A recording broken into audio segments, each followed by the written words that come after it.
Hi. In the last video, we were not able to finish due to a technical error. Okay, so there is just one last slide, which is about the life cycle of a big data analysis. Okay, here we can see the end-to-end journey of data. Okay, and this is something that it's continuous, as it's iterating all the time. Okay, so the first step in big data analysis is to collect data. Okay, we will focus on each one of them during this module of big data. Okay, but let's take a brief overview. Okay, the first one, collection. Okay, gather raw data from various sources, then storage them, process, transforming and cleaning the data.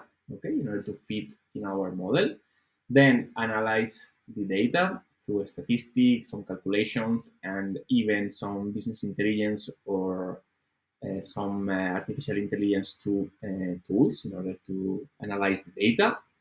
Then we have some visualization tools like Power BI, Tableau, or ClickView, ClickSense. There are several ones where we can visualize or generate graphs, diagrams, and reports in a beautifully designed dashboard. Okay, or not beautiful, but practical dashboard. From there, we can extract insights that lead that drive to actions. Okay, and then for sure we should have a plan, an action plan based on that data, and some monitoring tools in order to check the track. Yeah, to check the how we are doing with our plans based on data and which results are we achieving. So now that we have finished the old the video, let's start with the second video. Today we are focusing on the first step, which is the collecting data. And before starting collecting it, we should know which types of data could we find, okay, and how to identify them. Well, there are a multitude of several different sources with different types of information, okay, structured and unstructured, and every second there are information being generated. There are five, maybe more depending on the classifications, but mainly those are the five more important data sources. Okay, the first one is the human activities that we are living a path of what we are doing on social media, in a website, in different software applications, or even we are creating data directly through paper, Excel, Access, and ERP, or several different applications. So the first data source is human generated. Okay, sometimes there could be some errors by inserting or creating manual data. Okay, so we should take a look about that. And also there are some human activities that are generating data, but that data is created by softwares. Okay, then another data source is a system log. A log is a group of errors, movements, or control access, that it's information that the system or the operating system is generating without you even noticing it.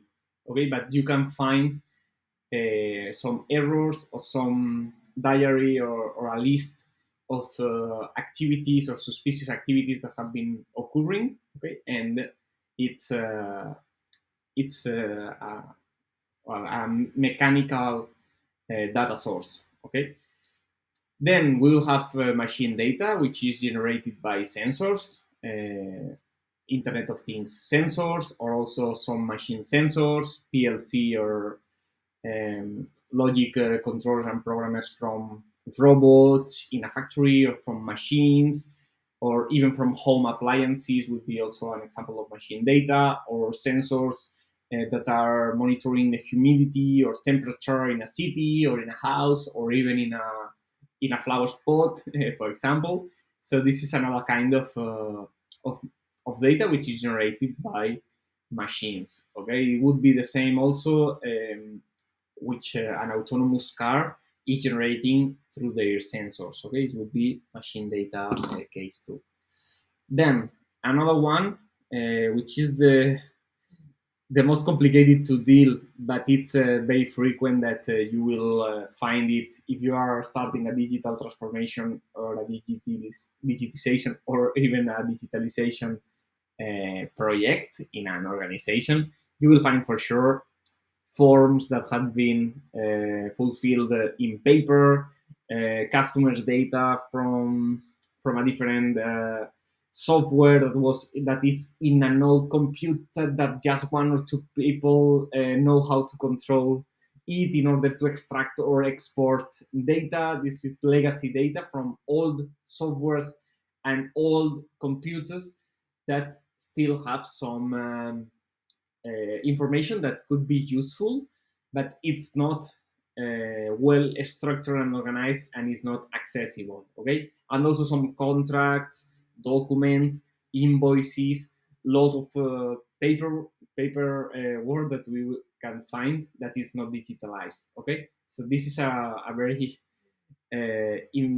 important and frequent data source that you are going to encounter or to face. Okay, and then as I told you in the previous video, there is also a synthetic data, which is data that has been created artificially by artificial intelligence or by machines or by modeling tools in the past that are simulating patterns, and this synthetic data is created following some scheme or some patterns from real data. Okay, so it's a synthetic data, but it's based on real data in order to have the same behavior or the same aspect and the same or almost the same results in order to not interfere in the overview or in the analysis. Okay,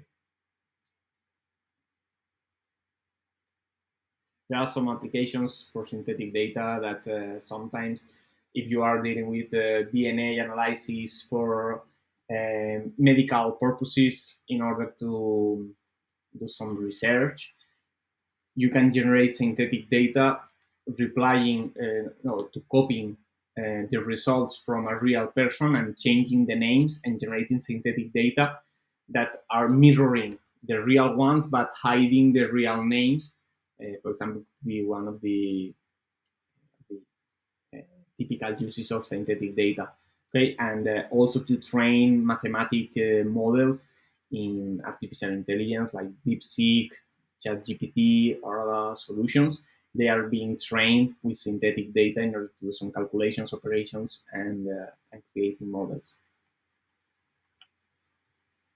So let's take a look to each one. Human generated data. Some examples are the path that we are living in email, images, social media, the different tools that we are using, also Excel, also the transactions that we are having in retailers, in physical shops, in e-commerces, and also we are generating data in our GPS applications in our mobile phone or smartphone.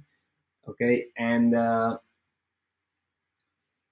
it's important for dealing with human behavior and preferences, but there are some work to do in order to classify it, and there are several um, information or data that we are generating every day. Okay.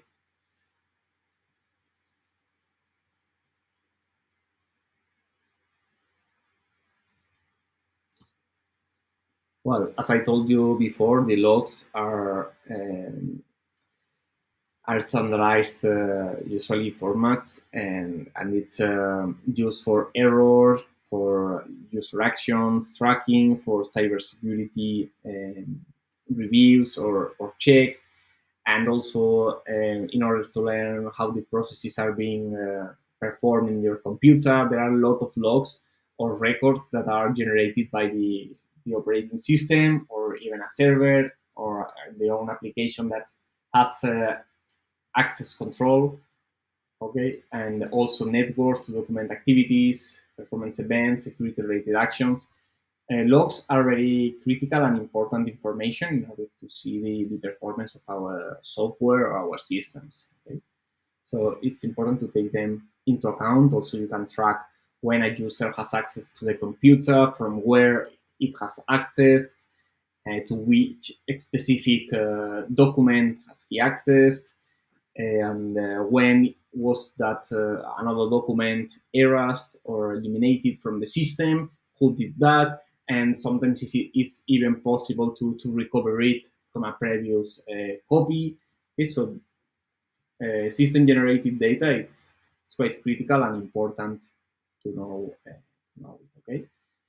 Then machine generated data, as I told you before, smart cities, smart homes, smart appliances, wearables, like the smart watches or smart glasses, everything, or some industrial facilities, robots or machines that are generating data without human intervention. Okay, by autonomously they are generated. Yeah, they are generating data and also autonomous vehicles. Okay, and some robots. And there are several machines, appliances, and devices that are generating data. Okay. It allows, in some of the cases, real-time analysis and automated decision-making. For example, a car is an autonomous car or a modern car nowadays is reading what's happening outside and inside the car. So maybe there is a camera that is watching your face and identifying if you are becoming asleep or if you are tired, and it's letting you know, hey, take a coffee, stop driving. It's a recommendation. Or if it's or the car can be reading the distance to the vehicle in front of them and tracking the velocity or the speed of that car. And if it detects like a forced movement, it can take the brakes from you and stop your car or reduce your speed depending on the other car. So it would be a machine generated data that it's programmed or is developed to take some automatic decisions. Okay, so automated decisions. Also, it's tracking for predictive analytics of errors or some aspect that can affect the productivity of machines. Then, as I told you, paper-based and legacy sources like hard disks, CDs, cassettes, and other old stuff that maybe in some cases you could be interested to, I don't know, to see analysis that how the trends has been in the commercial department per country and per month and per product since 25 years ago. I don't know. And maybe you have the data from 5 years ago in your new computer, from 5 to 15 years ago in an old computer with a software, and the last or the oldest 5 years, maybe they are in diskettes, cassettes, or CD-ROMs, and you need to access them or to access legacy tools, and also a lot of paper like tickets, contracts, forms that are in paper. Okay, and then as I told you, synthetic or AI generated data can train the models to risk. Yeah, to risk assessment or risk management, also to research and development.